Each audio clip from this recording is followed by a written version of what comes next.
I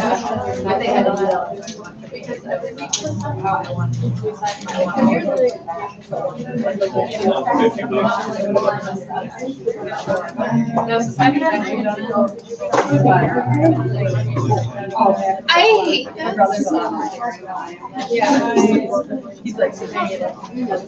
All right, so here we are on the 16th of July, and we changed our schedule so we don't have a homework 13. We decided to change, or I should say, decided to change the schedule so that we would only go through homework set number 12. We'll probably talk about homework set number 13 today, just because. And then we'll do some review today after we talk about homework set number 12. Then we'll do some more review on Wednesday, and then test number 3 is a week from today on the 23rd of July. And so yeah, then we'll be where we need to be, more or less. Okay. Any questions at all about the schedule? So we're going over the dual one. Is that going to be on a test or something? We still have the homework for it? No, it's not going to be on the test. Are we going to talk about it? Yes, we are. Is it going to be on the test? No, it's not. Are we going to have any homework on it? No, we're not. I'm just going to turn it up to 11, and you're going to have to think. I do apologize ahead of time, but I won't require you to think about it on the test. So I think that's a positive development, that you won't have it on the test. But we are going to talk about it, but we're not going to have any homework on it, and we're not going to have it on the test. But we are going to talk about it. So Natasha, does that answer your question? Okay. Any other questions about the schedule?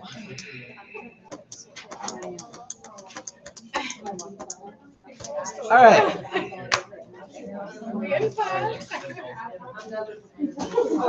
I'm so sorry. Well, they're both the dad. This will be where the mama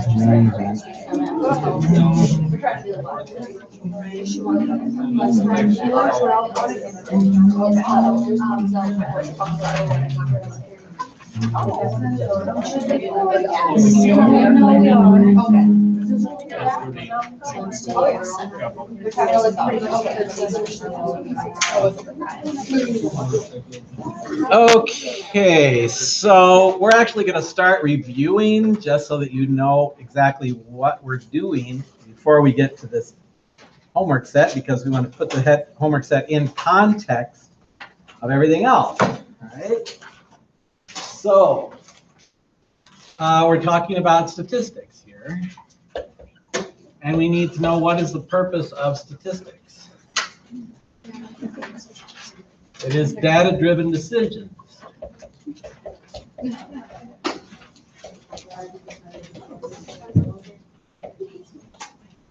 And what does that generally mean?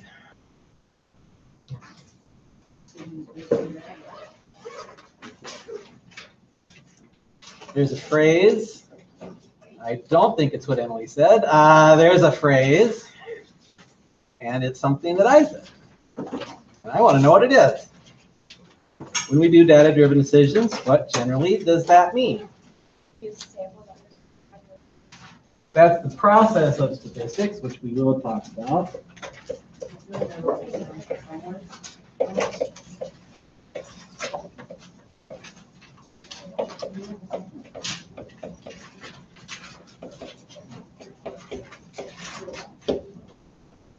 Okay, but I want to know what data-driven decisions, what thing that usually means.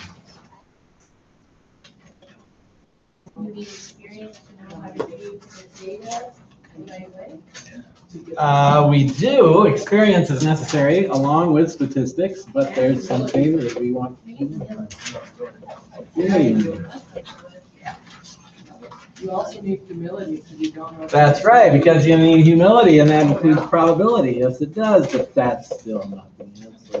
Guys, we'll look into it. Yeah. Data-driven decisions. It always changes. No.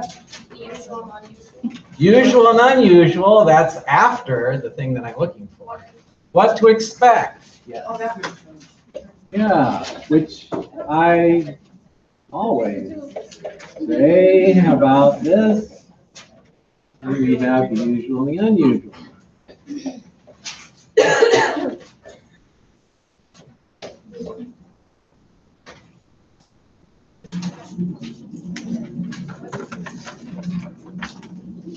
What I'm writing up here on the board is for you to understand what's going on here in our class, so that when somebody says, hey, what are you learning about in statistics, you won't say hypothesis testing, because nobody cares what hypothesis testing is. They do care about this. They want to know that you're able to make data-driven decisions, which means you're going to have some kind of an idea of what to expect in a situation. For example, if you give somebody medicine, is it going to help them or isn't it? How do you know? You have a data-driven decision. You're going to do an intervention in a particular classroom. You're going to change the way that the students do a certain thing. How do you know if it's going to work or not?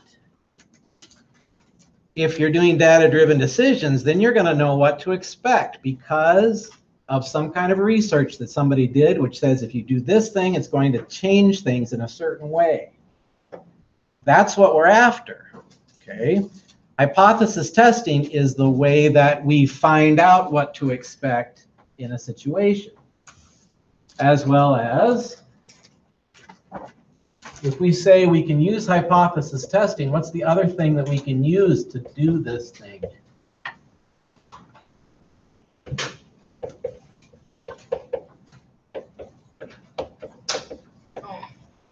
Before we talk about hypothesis testing, what did we talk about? Probability. I heard the word probability, but that's not exactly it. The CI, the confidence interval. Confidence intervals, yes. How important are confidence intervals? Very important. How important? Very important. They use a sample measure. That's what they do, but why are they so important? What do people say about confidence intervals? Some people say it's the only way to do statistics.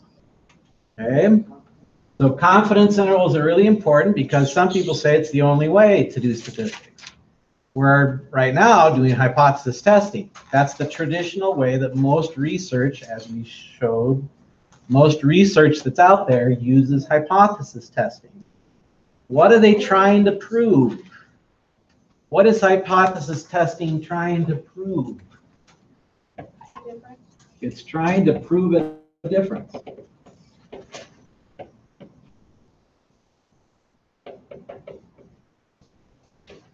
That's what we want to expect, all right? We want to expect that something actually causes a difference to happen. Give all the kids orange juice. What's going to happen when you give them all orange juice? The research says something, okay? The research says if you control the lighting in a classroom a certain way, it's going to affect how it happens. How do you know that? You have research. You know what's going to happen.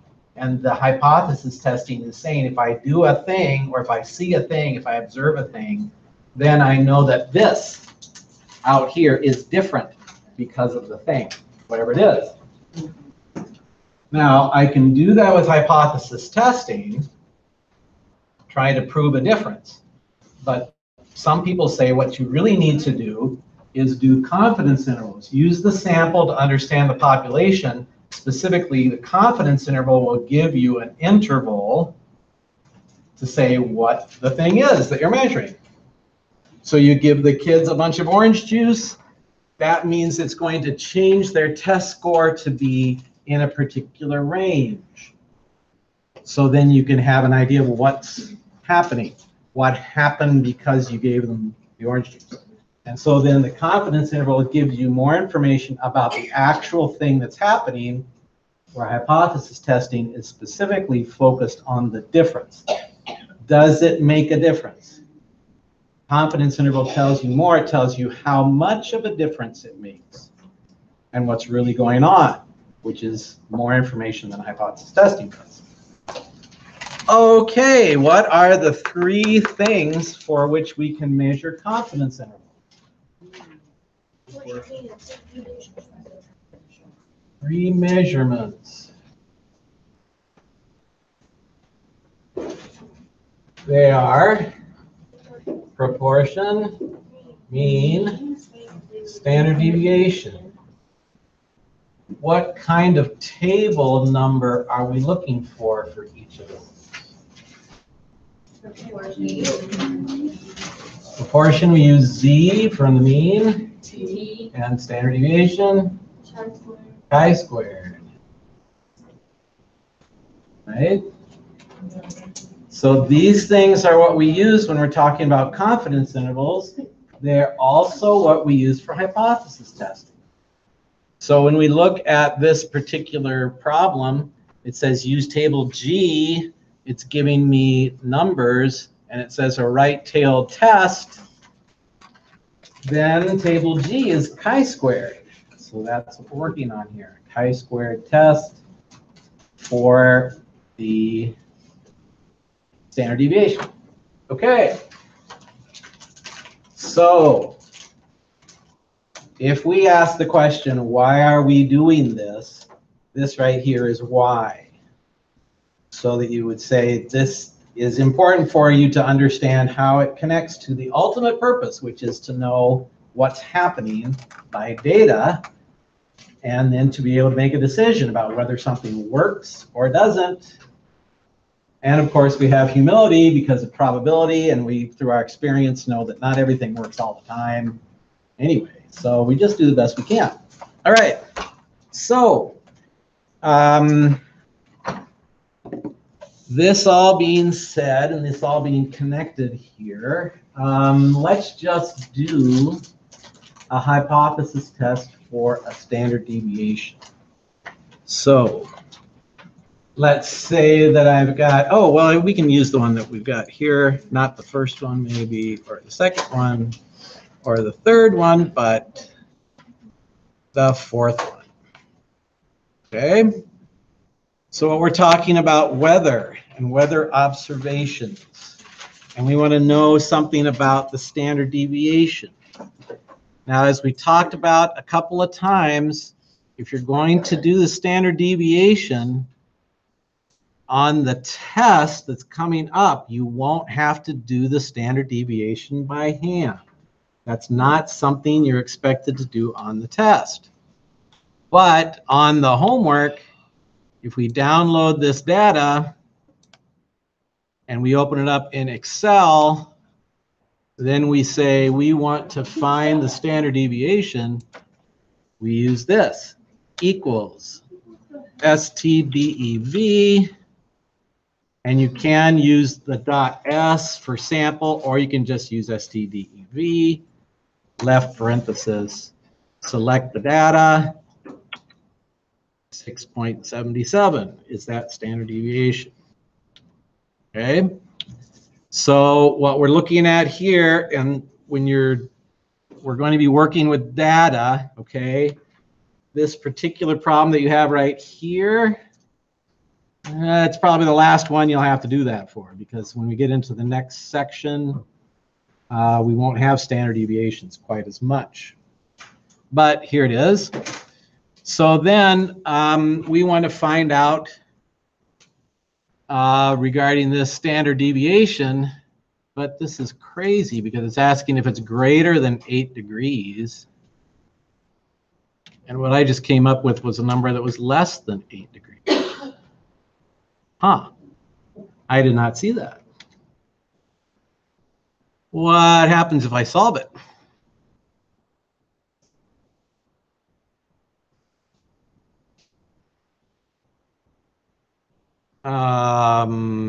Whoa. That's crazy. because, oh, I don't believe they did that. Wow, that's crazy. Okay.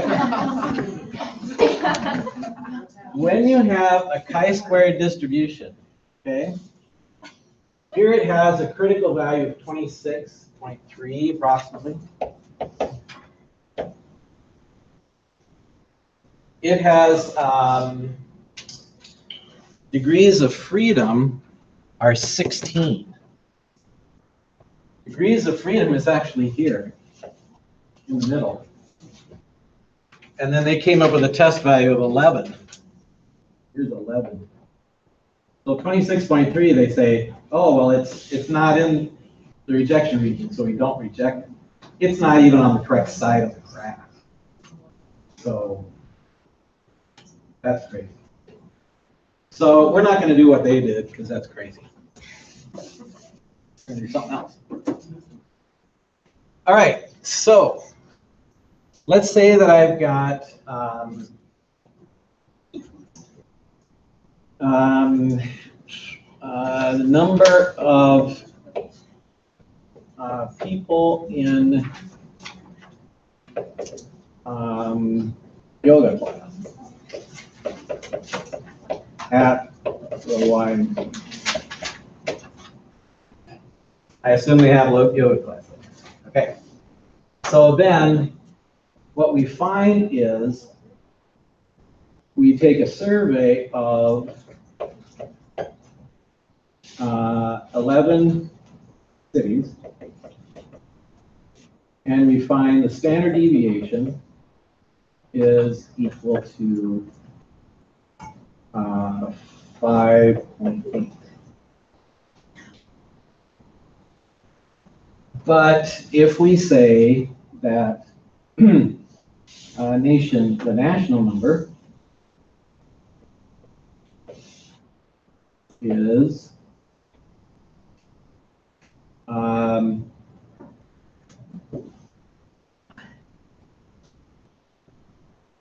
8.4.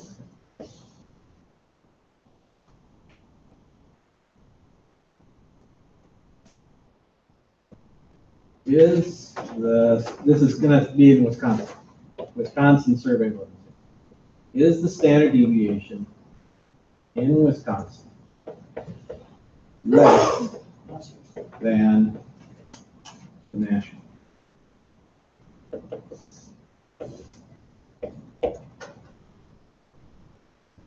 Okay. So I'll give you 5 minutes. See if you can make this happen.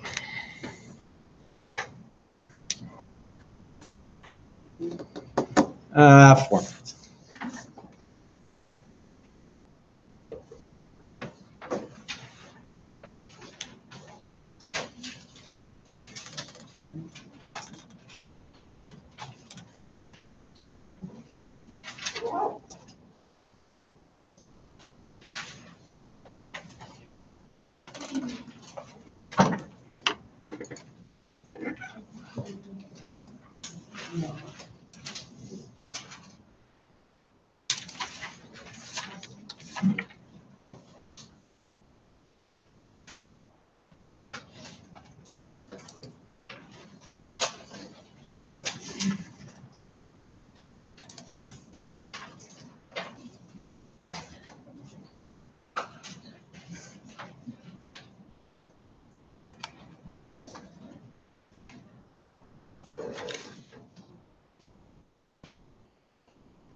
That's the standard deviation problem, right? This is a standard deviation problem, right? It's alpha. What's alpha? It is 0.05. Since we don't say, and that makes it 0.05.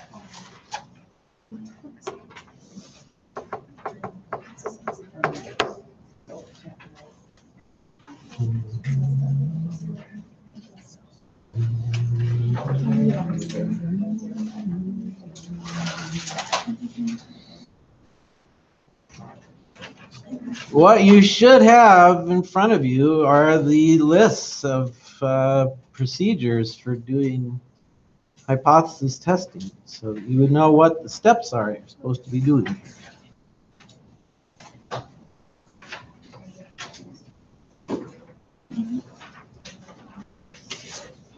How do we find the degrees of freedom? What does that do? Okay, what's the I'm not sure, but what does it add?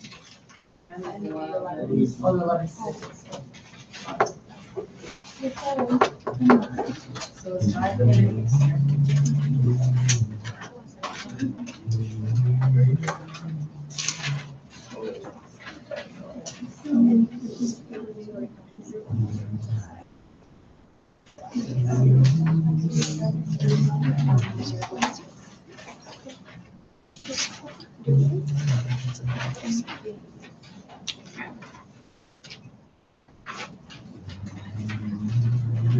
Yeah. Okay, I was like, oh.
Wait, no, this is.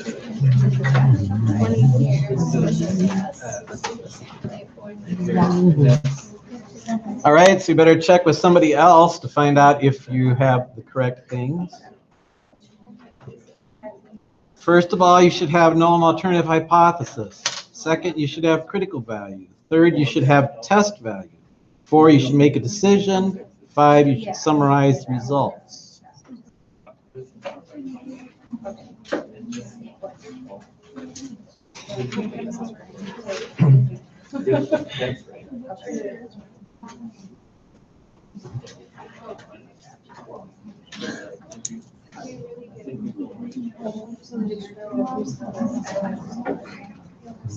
Oh, maybe that's right.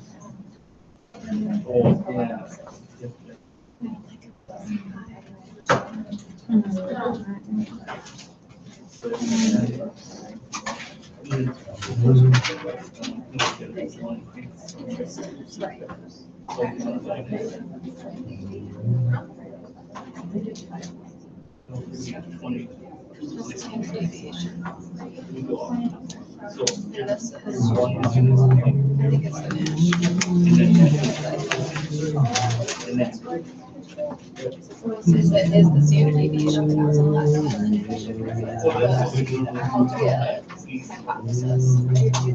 But for chi-square, one minus this. Like, because there is no negative. But this is the key. This is what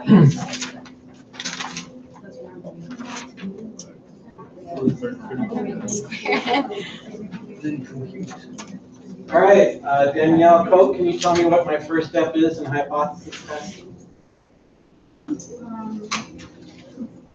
You want to say the hypothesis and then Okay, so can you tell me what those would be in that situation?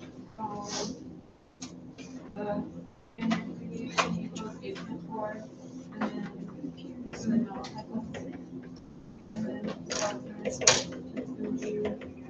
And deviation is less than. Okay, and when we say standard deviation, we're using the sigma because what we want to know about is the population. All right, that's good so far.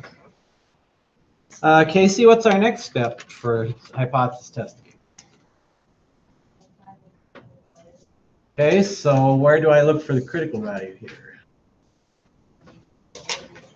I'm on table G, and where am I on table G?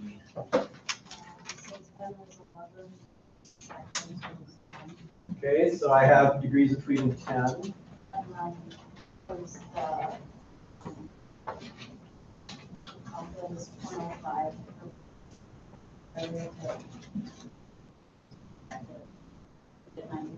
Okay, so alpha is 0.05, and then since we're going to the left, we have to subtract this 1 minus alpha, which gives us 0.95. So that's going to give us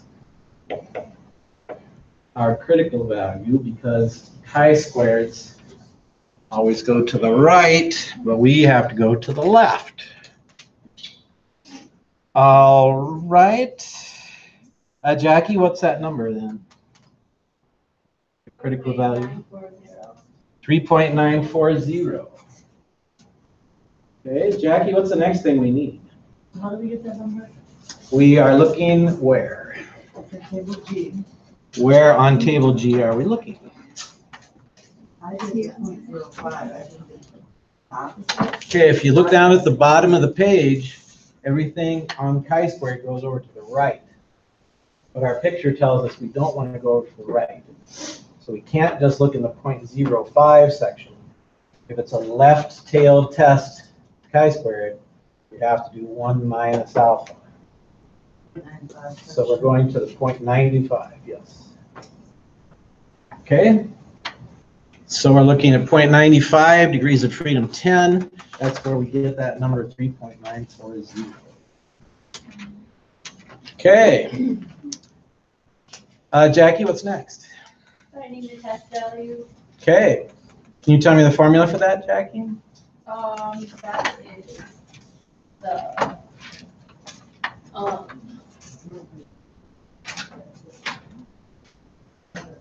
this one? No. I didn't get that far. Oh, is that that's the, oh, the chi-squared equals Okay. n minus 1 times the standard deviation squared. Okay, it's actually, there are two different standard deviations. So is it S? Is that S squared, sorry. Okay, and then on the And bottom, then it's over, the sigma. sigma squared. Yep. I Okay. don't have to figure it out. All right. One second. Emily, you got that number? You have that number? Oh. I didn't have that equation written down. Oh, okay. Tasha, got that number? Okay. So since we're working with numbers that are to the third decimal place, we'd probably only need the third decimal place, so 4.768.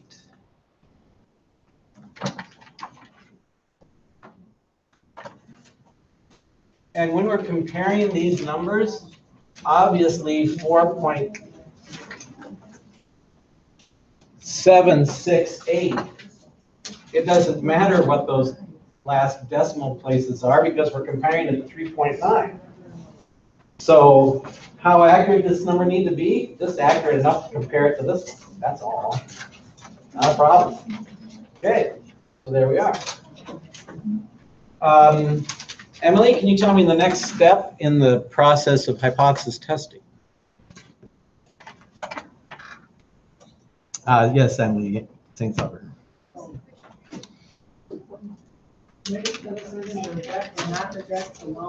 All right, we're going to make a decision. So, Evie, can you tell me what that decision is going to be? We do not reject it. Why not?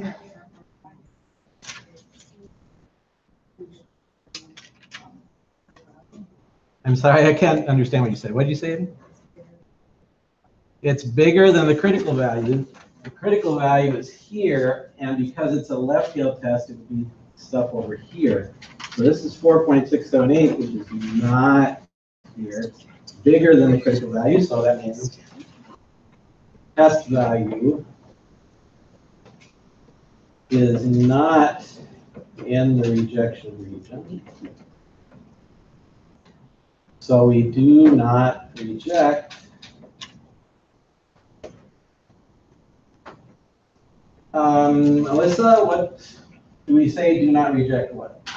The null hypothesis. The null hypothesis. Okay, Alyssa, what else do we say after we say do not reject the null hypothesis? There's not enough evidence to prove that. Well, we don't have to go too far here. We can just say there's not enough evidence to prove the alternative.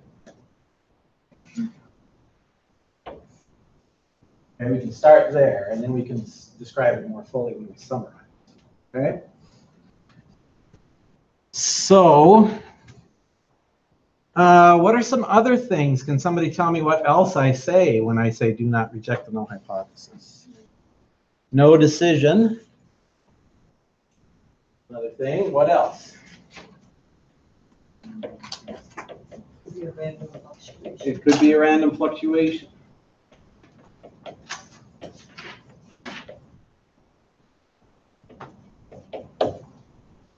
So if we ask the question, what is hypothesis testing meant to do? It's meant to prove a difference. We have not proved a difference here, but we've also not proved an equality. Okay? There is a difference, but it could be just a random fluctuation. We don't know if it's a real difference or not. Okay? So if we were to summarize this entire thing, okay, which, yes, that would be a good skill to have. Amber, can you take me through those 7 things for Sure. full summary here? With 95% confidence, Okay. there is not enough evidence. Okay, there is not enough evidence. Okay, That the population standard deviation all right. The population standard deviation of people in yoga class in of Wisconsin yoga people in Wisconsin is in less Wisconsin is less than the national. is less than national.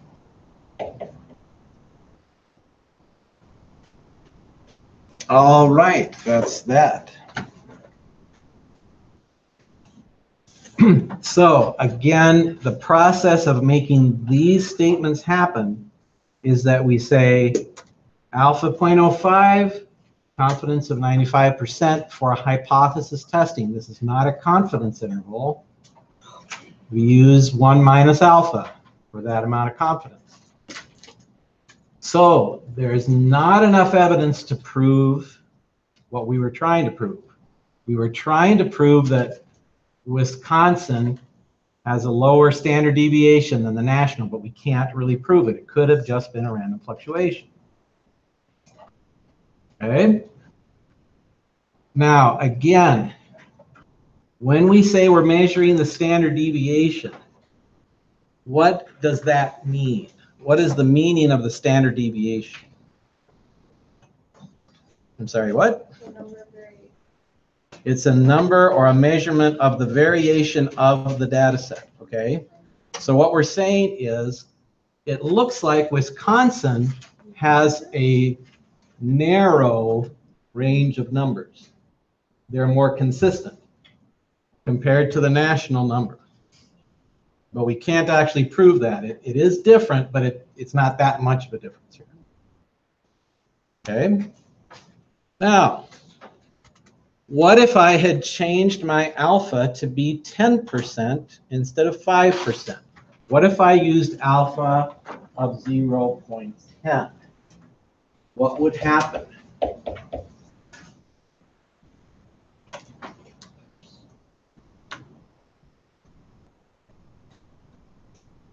Numbers would change. What numbers would I get?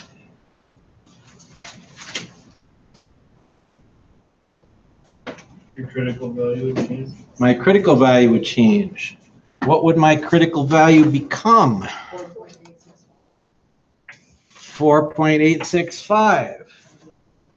What would happen then? I would reject what? We would not, Your answer would stay the same. Okay, 4.865. You would reject. no, we would reject it. What would I reject? The null hypothesis. That's what I would Because there reject. is enough evidence. I would.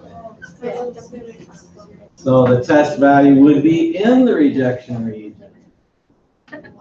I would reject the null hypothesis. There is enough evidence.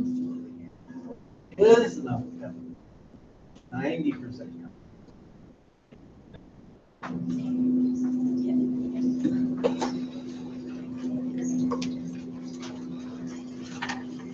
Okay, so the answer to the question depends on what value of alpha I choose. Sometimes. In this case, it does.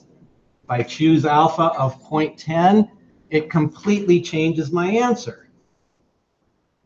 Now there is evidence to say that Wisconsin is more consistent in their yoga attendance than the national number. Okay? So this then is the concept of the p-value. A p-value is trying to figure out what is that percentage. If it's 0.05, I do not reject. If it's 0.10, I do reject. Where is that line? How do I know? I'm now going to use p-value. When we say p-value, that's the same as alpha, only changing the value. It's the same idea as alpha. Alpha is my chance of being wrong. P-value is my chance of being wrong. Now, I'm not going to have you do p-values for standard deviations on the test because you don't have the technology. But if we look it up on the computer, turns out the p-value is 0.094.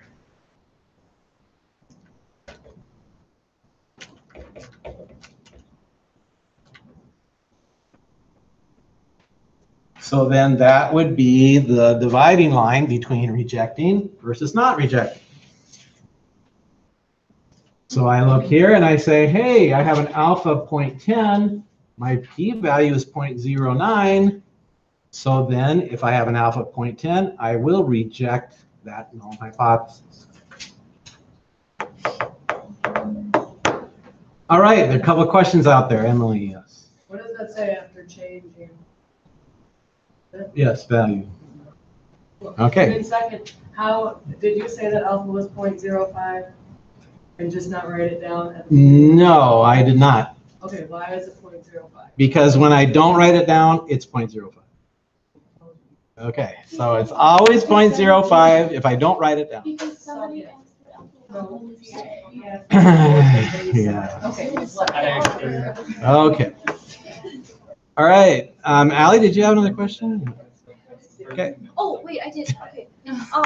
Sorry, it was a while ago. Yeah, it was. So- That's okay. These graphs kind of confused me. So Sorry. had it been standard deviation greater than, it would Yes. have been on the other side of the graph? Yes. Okay, because that's how I wrote it, and then I Ah. ended up rejecting it. Okay.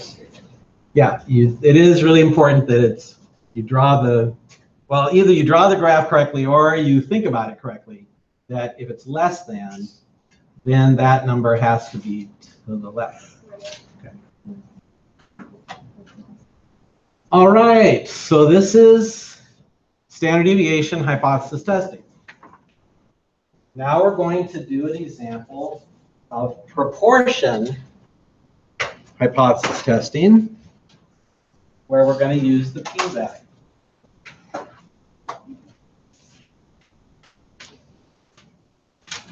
Now, as we've said a couple of times, the basic look of the problem is very similar, but p-value has its own little quirks. So, let's say that I've got a national survey which says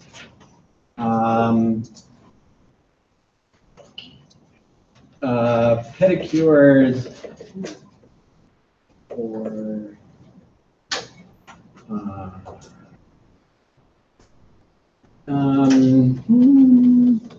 oh, let's just say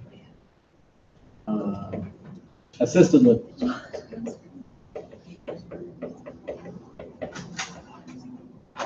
That it has 70% of, so 70% of assisted living homes provide pedicures for their patients. Let's do a survey of across. And we find that it's out of 200, 160.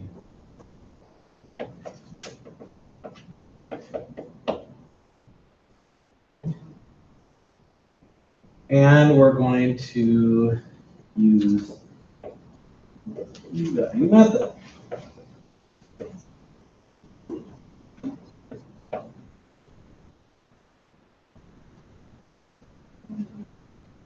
Now, on your homework, the numbers that they use aren't quite this easy. I'm making these numbers easy for you so I can make sure that you know how to do the process. The homework did numbers that you needed to, take more decimal places out. So in a real life situation, you would need to be careful to not do too much rounding off. You need to keep like 4 digits in your process so that when you get down to the end, you have an accurate number. Okay? But I want to see if you can make this happen. Okay, I'll give you 3 minutes and see if you can get a certain amount forward.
All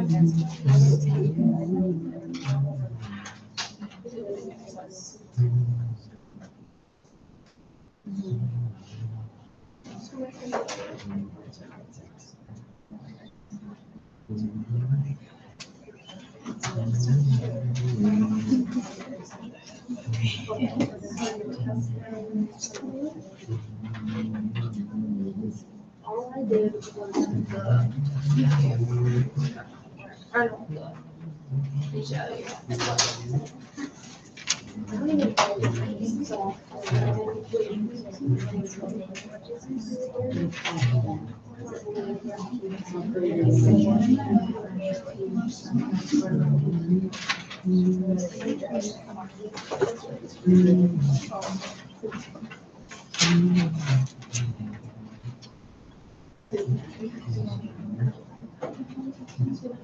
So are we trying to find like the greater than or less than or like?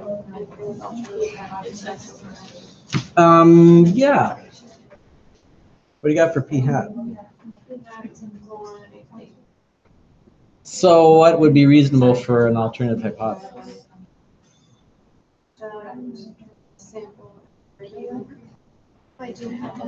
Yeah. Okay. So in this problem, I did not specifically say to you, try to prove that the proportion is greater than the national number. But when we do p hat, we find that p hat is larger. It's 80% versus 70%. So it makes sense for us to ask the question in that form. We're going to use the p-value method. We want to try to prove, is lacrosse proportion higher?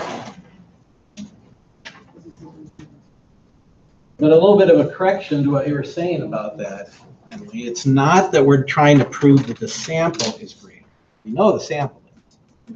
What we want to prove is that all of lacrosse has a higher rate. So we're actually trying to prove that the population of lacrosse is higher than the national.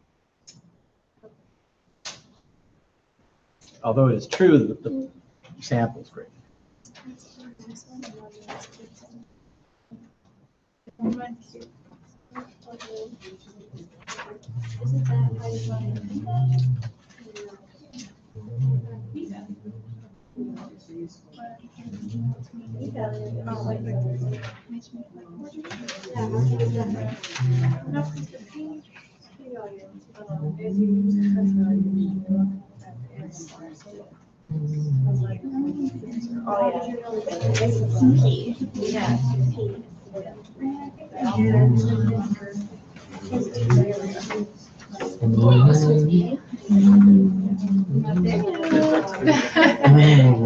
Just wait.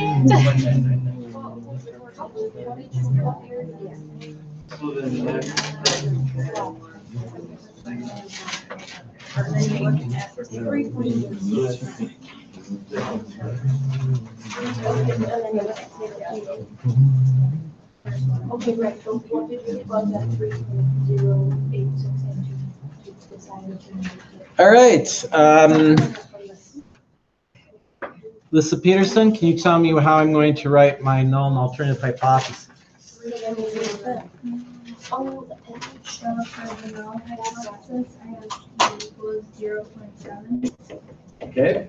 And then the alternative hypothesis, I have p is greater than 0.7. All right. So far, so good.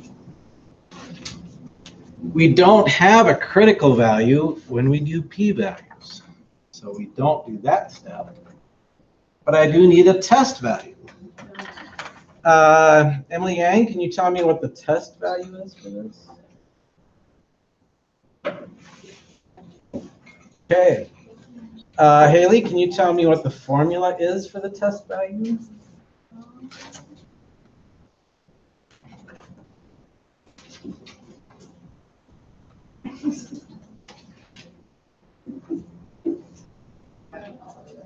All right. Lisha Bell, can you tell me what the formula is for test value? Is it observed value minus the technique? No, not at all. Sorry. Very far away from the answer there. It's like golf. Okay, you went into the woods. Lisa Peterson, can you tell me the formula for test value? Okay, so what I want you folks over there to do is to find your notes where you talked about doing hypothesis testing for proportions. And when we do hypothesis testing for proportions, then we need to have a formula for the test value. This is actually the first hypothesis test method that we did. Okay. Have you got that formula?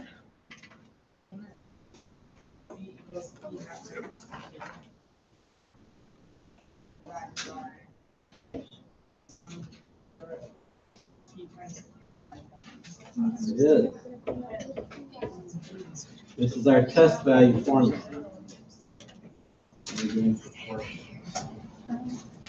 Oh, did you get that number, Evie? Okay. 3.086 or 3.09.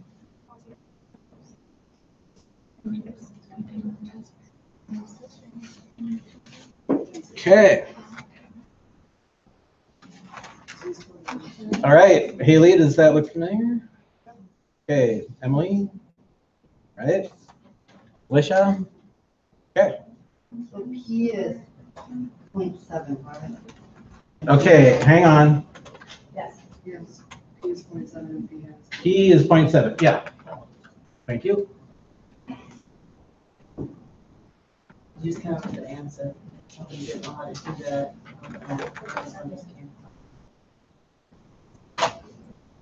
Okay. All right, any other questions on getting this number, 3.09? Okay. So, Allie, can you tell me what happens next? I'm going to find the p-value. How do I do that? You get your hand again on the table. All right, which one am I going to look at? E. I'm looking at table E.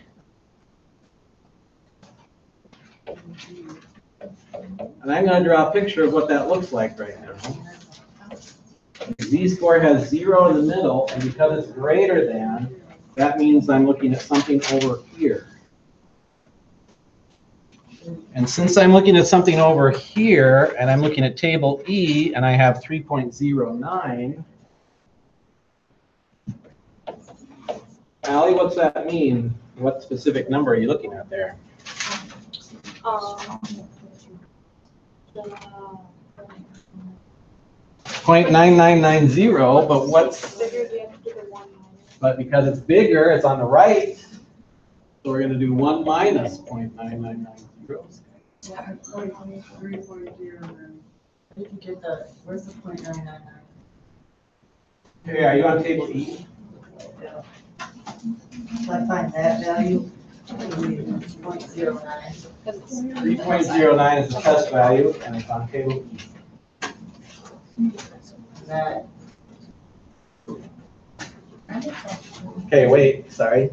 Natasha, are you on the E, table E? yeah, You see 3.09. if I go to Z part, look at that. Yes, the z-score of 3.09. Yes.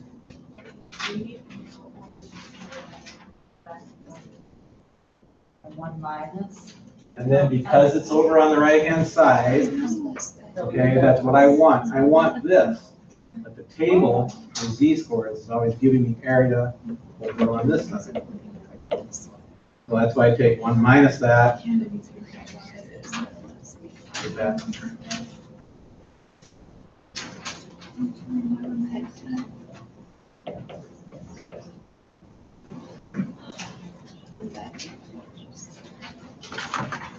Okay, Abby, you have a question? Okay, when you look at the picture on the bottom of table E, you see that all those areas are to the left. We don't want area to the left, we want area to the right. So that's why we take 1 minus that number. Okay. The pictures that are on these papers are here for you. On the chi-squared, it's always to the right. On the Z table, it's always to the left. The T table, as you can see from the picture, also to the right. So then you have to be able to translate what you see in the picture that you draw compared to the picture that's actually on the chart. All right. So, Nikki, what happens next? I just have that our chance of the proportion being higher is. No, not really. No, not completely. All right. What do we do with p-value? What is the process of using the p-value to make a decision? Interval. Nope. P-value is less than the alpha, you reject the null hypothesis. That's correct. If p-value is less than alpha, we reject the null hypothesis.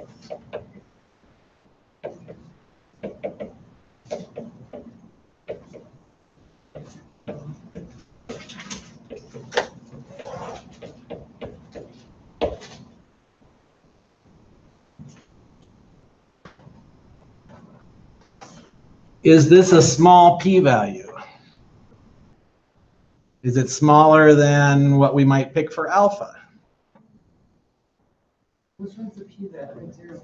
The p-value is the 0.001. It's the area of the tail. That's the p-value.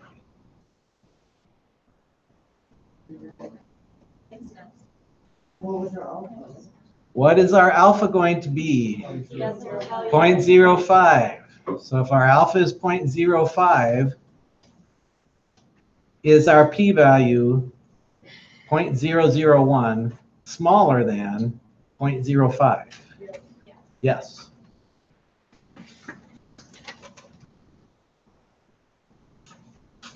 Zero 0.001 is less than 0.05.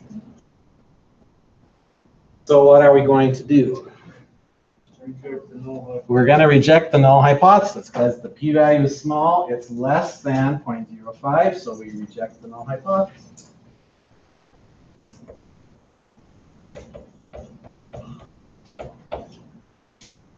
What happens when I reject the null hypothesis? Emily Grenier, can you tell me what happens when I reject the null hypothesis?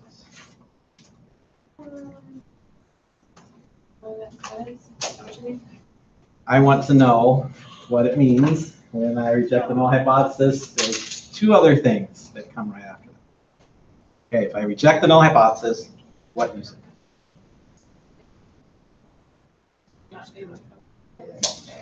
Okay, there's two possibilities. Either there is or there is not. All right, and it's really pretty important that you have the. There is enough evidence to prove the alternative. When I reject the null hypothesis, there is enough evidence. So Emily, you're going to go along with that now? There is enough evidence. All right. Notice that after you do all the work and you get to this point, if you put the word not in, it's completely wrong. So you really need to know whether you're going to put in the word not enough evidence or just there is enough evidence. If you make the wrong decision, that's completely wrong. So you really need to know one way or the other. Now, most of the problems on the test will not have this long process of dependence. Most of the problems on the test will be find the test value, find the critical value. They'll just be one part. Okay, so most of the problems on the test will only be one little piece of a problem. But the fact of the matter is, if you go all the way through a problem and you put in the word not when you're not supposed to, it makes that problem completely wrong. Okay, so you really got to know. Reject the null hypothesis means there is enough evidence. prove the alternative. And this is our goal. This is what we want to do. What is our goal? To prove a difference. What have we done? We have proven that this is different. We have proven that the proportion of assisted living places in La Crosse that do pedicures is higher than the national number. Okay? Do that. All right. Any further questions about this p-value method right now? Okay, so we're going to take a break. We're going to come back and do another one. More.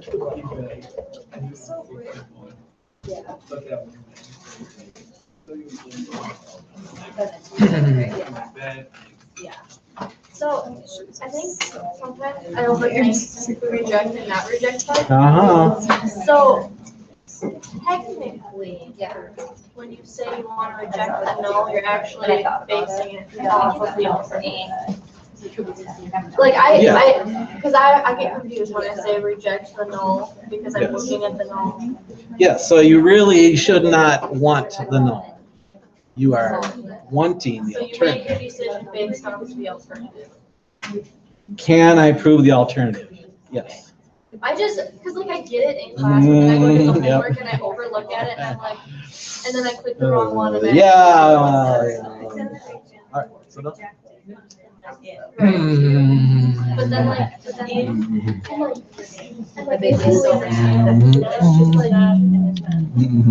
when I look at it though,